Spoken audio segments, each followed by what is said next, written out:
చిత్తూరు జిల్లా pyramid spiritual society మరియు global spiritual trust తరఫున గత 8 సంవత్సరాలుగా ఎన్నో ఆధ్యాత్మిక కార్యక్రమాలు నిర్వహిస్తున్నాం. అంతేకాకుండా women awareness programme, child awareness programme, education awareness programme, ఇట్లా డిఫరెంట్ అవేర్నెస్ ప్రోగ్రామ్స్ కూడా ఎన్నో కండక్ట్ చేశాం. అందులో భాగంగానే గ్లోబల్ స్పిరిచువల్ ట్రస్ట్ తరఫున ఎంతోమంది కంటి చూపు లేకుండా ఆపరేషన్ చేసుకుని శక్తి లేకుండా ఎంతోమంది బాధపడుతున్నారు. అటువంటి వాళ్ళకు ఒక సువర్ణ అవకాశం కల్పించాలనే సదుద్దేశంతో శంకర ఐ హాస్పిటల్ బెంగళూరు వారి సహకారంతో ఈ కార్యక్రమాన్ని ఈరోజు Chittoor little rose high school నిర్వహిస్తున్నాం.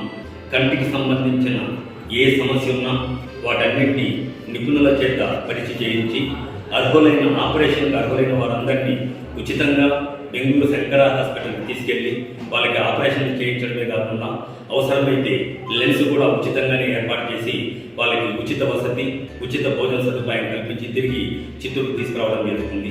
ఇది ఐ క్యాంప్ అనేది ఎన్నోసార్లు ఇక్కడ కండక్ట్ చేశాము Chittoor Latha modern eye hospital తరఫున. అయితే ఆపరేషన్ అనేది మొట్టమొదటిసారిగా చేస్తున్నాం కాబట్టి చాలామందికి ఇది ఉపయోగపడుతుంది. కాబట్టి భవిష్యత్తులో కూడా ఇటువంటి కార్యక్రమాలు తరచుగా చేయాలని నిర్ణయించుకున్నాం. ఎంతోమందికి ఎన్నో రకాల సహాయ కార్యక్రమాలు చేసినప్పుడు అన్నిటికన్నా ముఖ్యమైన చూపు కాబట్టి వాటిని ఆపరేషన్ చేసుకుని దాన్ని కంటిన్యూ తెప్పించుకునే అవకాశం చాలామందికి లేదు. కాబట్టి ఈ సెంట్రల్ ఐ హాస్పిటల్ కోఆపరేషన్కు ఈ కార్యక్రమాన్ని నిర్వహిస్తున్నాం. కాబట్టి మీడియా కూడా